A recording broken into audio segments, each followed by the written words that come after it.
Alright, so for today's video, let's talk about the benefits of learning music, no? Especially for kids or even adults, no? Kung ano-ano ba yung pwede nating makuha dito. And kasi marami pa rin tao na nagsasabi na, music, hobby lang yan, ganyan, di ba?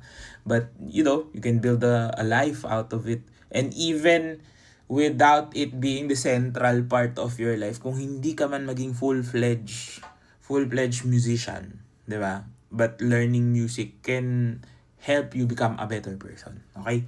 So, saan ba nagsisimula yan? Kasi, 'di ba, music, learning an instrument is a hard skill to do. And kailangan talaga ng discipline, kailangan ng perseverance, kailangan ng creative problem solving skills. So those things, baka akala ng iba pag nag-aral ka lang ng music, doon mo lang maa-apply. But again, those are values or intangibles or soft skills, kung ano man tawag doon, that translate into the daily lives of a person. So, if you teach someone how to play the violin, for example, di ba? Hindi lang sa violin siya gagaling. Gagaling din siya sa ibang part ng life niya.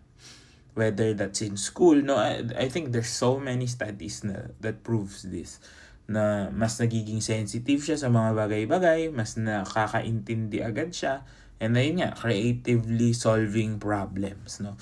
Of course, it takes time to develop these skills. As I've said before, skills kailangan siyang i-develop kasi hindi siya basta-basta gagaling ka lang. Kailangan i-develop mo siya. Now, with that being said, no, ang dami pa rin talagang opportunities that music could actually open, no. Lagi ko naman 'to sinasabi pag magpapasok ka let's say for example, scholarships, no.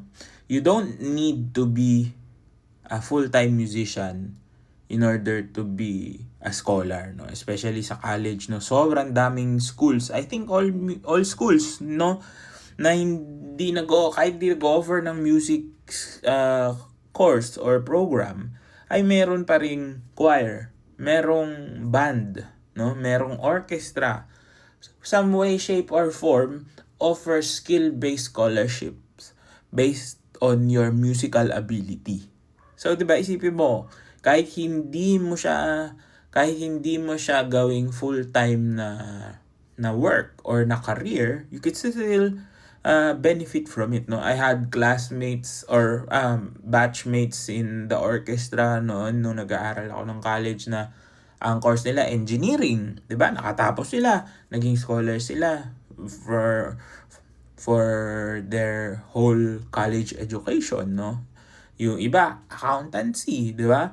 Yung iba, may mga nurses, ganun, pero naging part sila ng orchestra. Okay.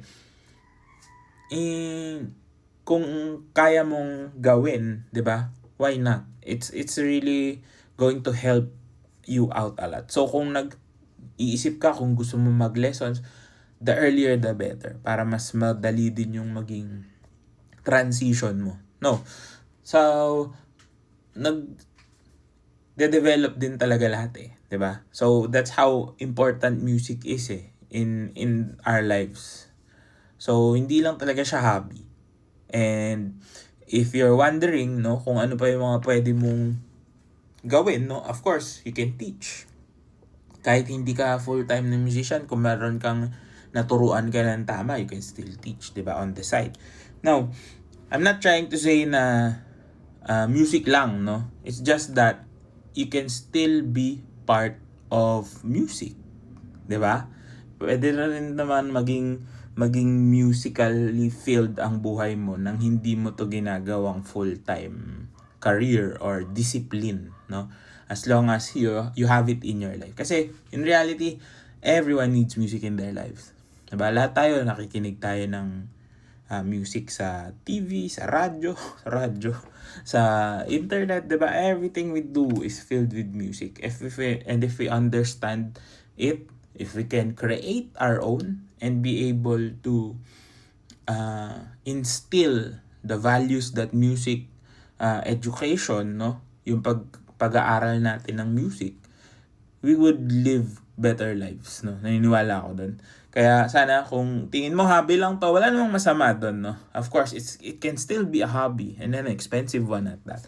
But again, kung meron kang opportunity to learn, opportunity to perform, and opportunity to share your skills with others, there are a lot of doors that will open for you. So, yes, this might just be a hobby for some, but some it is a career, and for other people, it could be a part of their lives that would help them become the better version of themselves. So, sana nakatulong to. If you did, comment down below, and I'll see you on the next one. Good luck sa inyo.